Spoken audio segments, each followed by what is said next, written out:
Hello friends, I'm Danielle and welcome to my garden. Today we're going to be talking about banana peppers. Whether this is your first time growing them or you've been growing them for years, we're going to talk through how to actually grow them, how to know when to pick them, because let me tell you, it can be a little bit tricky, but it shouldn't be. And we're going to finish off in the kitchen. I'm going to show you one of my favorite go-to pickled banana pepper recipes, and it is so delicious. You're gonna love it for some fall sandwiches. So let's get started. Let's talk growing our banana peppers. Now, banana peppers, I have our plants over here. We don't have too many because we get so much peppers off of them that you really don't need an abundance of them. If you have a few people in your family, you probably only need one or two plants and you're gonna be a-okay. So let's talk about how to actually make sure that they're gonna grow into the abundant plant that we have behind me. Now, first off is gonna be making sure that you are planting them in the right location. Banana peppers absolutely love the warm temperatures similar to tomatoes and other peppers. So plant them in a spot that's gonna be nice, warm, and really great sunlight. They're gonna want around 6 to 8 hours of sun. Today there's a nice overcast, although I'm sure they're still getting some sun out of this, so it's hard to say how sunny this area is, but we do get a large amount of sun in this area and they're absolutely thriving behind me. Now let's talk soil. All of our banana peppers are in raised garden beds. We actually have our entire garden in mostly raised garden beds. And what's really nice about raised garden beds is you get to actually choose the soil that your plants are in. And banana peppers are gonna do really well in a soil that's well drainable, that has a good amount of compost. So adding compost every year has been really successful for us and making sure that there is a nice drainage in there. And then they do like a more acidic soil with a pH of around 6 to 6.8. So if you're noticing that you're not getting too much success there, then what you might want to do is actually test your pH and kind of see what the acidity levels are and then remediate accordingly. Okay, next up, let's talk watering.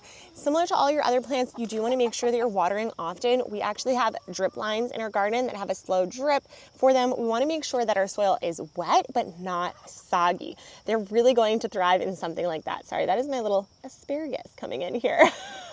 We also want to make sure that we are mulching. We do this here in our beds with straw. What's really nice about straw is it is just going to biodegrade into the soil in a nice timely manner, and it's not going to affect the soil too much. We like to mulch with wood chips in more of our fruit trees than, say, our actual vegetable and fruit gardens. And what's nice about this is it's actually going to lock in the moisture that you do have, so you're not going to have to water as often. Probably around 1 to 2 large waters a week are going to suffice. And it's going to be a nice weed barrier, so you aren't going to have to weed every single day in your garden. We mulch in all of our beds, not just strictly our banana pepper beds, and this has been really successful for us. Something that I like to suggest with all peppers, not just banana peppers, is pinching off the flowers that are first there. So when you get your pepper plant growing, it might start producing some really early flowers, and I will just pinch those off as they come. And then later on, once their root system and the plant has actually been able to create a nice base, then I will let the flowers stay and create their peppers. But this way it really creates a nice structure that can actually hold onto all the peppers and create nice large peppers that we're going to be using today. Okay, let's talk about 3 common issues that you might find when growing your banana peppers. The first one is aphids or spider mites. This is a really common issue that we have in our garden all the time, and something that we do to remediate this in a nice organic manner is spraying neem oil or an insecticide on a weekly basis. Make sure that you're not spraying it before any big rains and it has some time to really soak in, but this is going to help reduce any of those insects from eating the plant before you get to it. The next one is blossom end rot. This can be due to insufficient watering or a calcium deficiency, so making sure that you're watering 1 to 2 times in a heavy watering or you have a nice drip system is going to be key. If you go on vacation during the summer, especially in August or July when it's really hot outside, then I suggest having a friend come and water if you're gone for an extended amount of time or you have some type of watering system that will be able to work without you. The last one here is insufficient fruiting. If you're noticing that you're just not getting that much fruit, it can be due to the cause that you're not getting enough pollination.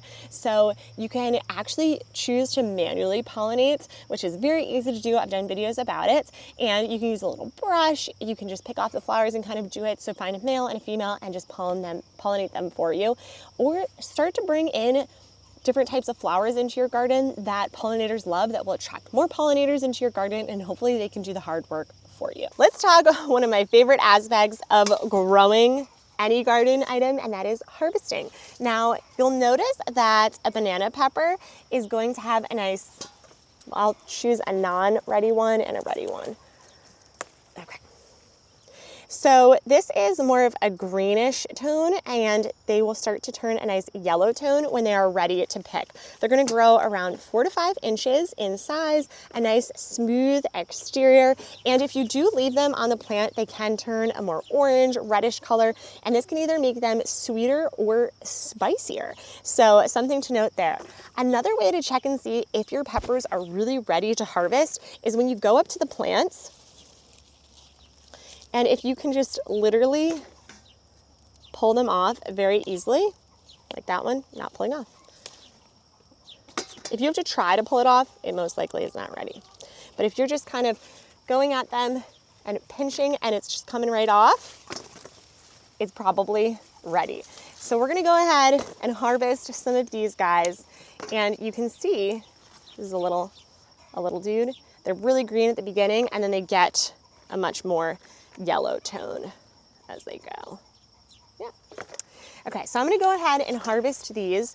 What's really cool about banana peppers, and honestly all peppers, is the more that you harvest them, the more that they do grow more peppers. So if you're out in your garden harvesting often, you will actually get more peppers. We also have some jalapeno peppers over here. That one wasn't really ready, but I will throw some of these in as well while I'm out here. Here is our harvest from today. So what we're going to do is now we're going to get some mason jars. I have some of the big ones here, and we're just going to cut our banana peppers, and I have a little trick for you. On the inside, you see that they have a nice inside with seeds. We obviously do not want all of those. So if you take a chopstick and you just go around the inside, nice and deep, you can then get all of those seeds out. And then what we're going to do is we are just going to dice them so they turn them into little rings like you would get when you buy banana peppers, pickled banana peppers. My jar. I'm gonna go ahead and fill these up, and then we're gonna start working on the brine. The next step here is to make our brine, which we're going to be using white vinegar. We're going to do 2 cups of white vinegar, and we got this recipe by running so many tests in the past to decide which one we wanted to exactly do. Half a teaspoon of celery seeds, half a teaspoon of mustard seeds. Our last ingredient here is 2/3 a cup of white sugar.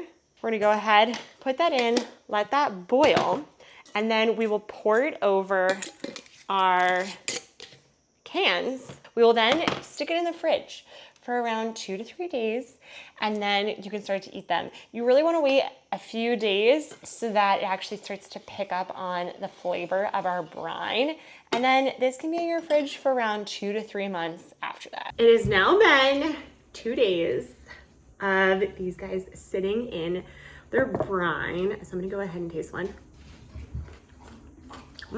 They're so sweet. They have a nice crunch. I love adding them to sandwiches. They're a great sandwich topper. So tasty. Smell good, very vinegary. I highly suggest, love this recipe, love banana peppers. And like I said, we put 1 jalapeno pepper in here, and it does have a nice little kick to it. So if you're looking for that, I highly suggest. Hopefully this video was helpful. If you like this type of content around canning, let me know. I can definitely do more, and I'll see you guys again next time. Bye.